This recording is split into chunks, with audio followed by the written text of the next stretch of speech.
Type writer اور کی board کی دلچسپ تاریخ۔ کی بورڈ کی ترتیب جو کہ ہر روز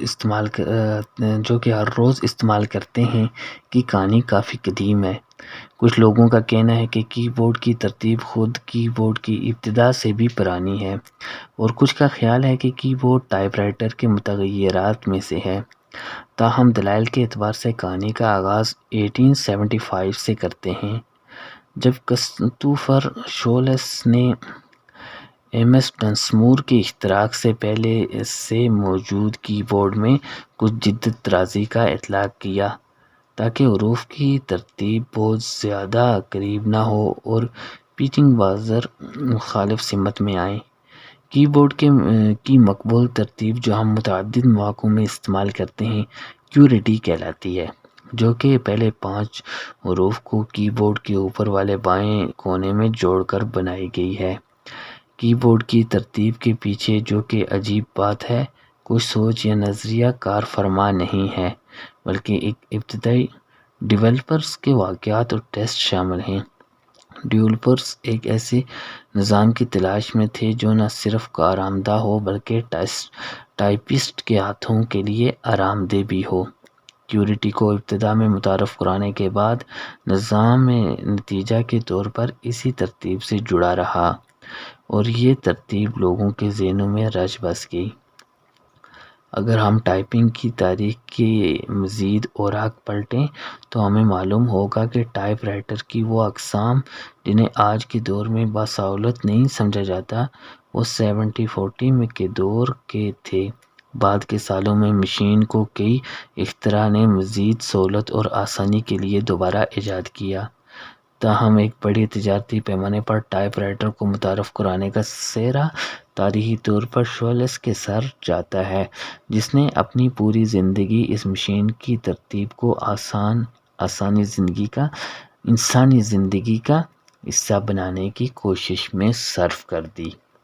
شولز کا سب سے پہلے ٹائپ رائٹر سے واسطہ اس وقت پڑا جب وہ ملواکی میں اخبار کے ایڈیٹر تھے، اور وہاں انہوں نے ٹائپ سیٹنگ کی مشین بنانے کی کوشش کی، تاہم وہ اس میں بری طرح ناکام ہو گئے، اور بعد میں انہوں نے مکمل طور پر اس خیال کو ترک کر دیا۔ تاہم وہ ٹائپ رائٹر سے زیادہ دیر کے لیے دور نہ رہ سکے۔ شولز نے 1866 میں کامیابی کے ساتھ ایک نمبرنگ مشین کو ڈیزائن اور پرنٹ کیا۔ اس مشین سے کتابوں کے صفحات، ٹکٹوں اور دیگر اشیاء پر سے نمبر لکھے جا سکتے تھے۔ اس کے فوراً بعد شولز اور سیول کو اپنی مشین ایک وکیل اور شوقین معجد کارلوس گلیڈن کو پیش کرنے کا موقع ملا۔ اس سے ابتدائی طور پر یہ مشین بہت پسند آئی، لیکن اس کا خیال تھا کہ اس مشین کو مزید کارآمد بنایا جا سکتا ہے اگر اس میں صرف انسون نمبروں کے بجائے الفاظ لکھے جا سکیں۔ شولز فوراً ہی اس خیال سے متفق ہوا اور اس پر کام کرنا شروع کیا۔ اس نے تفصیل سے ممکنہ امکانات کا تجزیہ کیا تاکہ باضابطہ طور پر الفاظ لکھنے والی مشین کو دوبارہ تخلیق کیا جا سکے۔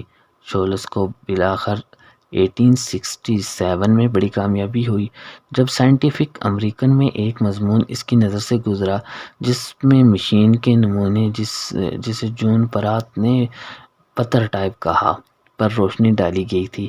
شولز نے اس نمونے کا تجزیہ کیا اور اس کا خیال تھا کہ وہ اس نمونے میں کچھ تبدیلیاں کر کے اپنی مشین کے لیے استعمال کر سکتا ہے۔ گلیڈن نے شولز اور سیول کے ساتھ اس نئی کوشش میں شمولیت اختیار کی اور جلد ہی یہ تینوں مشین بنانے میں کامیاب ہو گئے، جسے شولز نے ٹائپ رائٹر کا نام دیا، لیکن باقیوں نے اس بنیادی 2 سفید اور کالی کیز کی قطار کی وجہ سے لٹریری پیانو کہنا شروع کر دیا۔ کی بورڈ میں 0 اور 1 کے ہندسے نہیں تھے اور یہ کام I اور O کے حروف سے چلایا جاتا تھا۔ اگلے 5 سال خاص طور پر شولز کے لیے سخت ثابت ہوئے کیونکہ وہ اپنی دن رات کی بورڈ کی ترتیب کو کامل و بہتر بنانے کی کوشش میں صرف کرتا تھا۔ شولز نے ایمنس ڈنسمور کے پروگرام کے علم سے بھی استفادہ حاصل کیا۔ گزشتہ سالوں میں صارفین کے لیے ٹائپنگ کو مزید آرام دہ بنانے کے لیے کافی تبدیلیاں کی گئی۔ QWERTY نظام کافی تبدیلیوں کے بعد تخلیق کیا گیا ہے، اور شولس کے مطابق اس میں کافی حد تک تبدیلیاں ہو چکی تھی۔ نئی ترتیب میں الفاظ پورے کی بورڈ میں پھیلے ہوئے تھے، ٹائپسٹ کو اپنی انگلیوں کو ہلانا پڑتا تھا جس سے اسٹرین کے خطرے کو کم کیا جا سکتا تھا، اور ٹائپنگ بار کولیکشن کے خطرے کو بھی کم کیا جا سکتا تھا۔ جیسا کہ نیا QWERTY نظام زیادہ سے زیادہ مقبول ہو گیا اور لوگ اس کے عادی ہو گئے ہیں، تو اس لیے اس میں مزید ترمیم کرنا غیر مؤثر لگتا ہے۔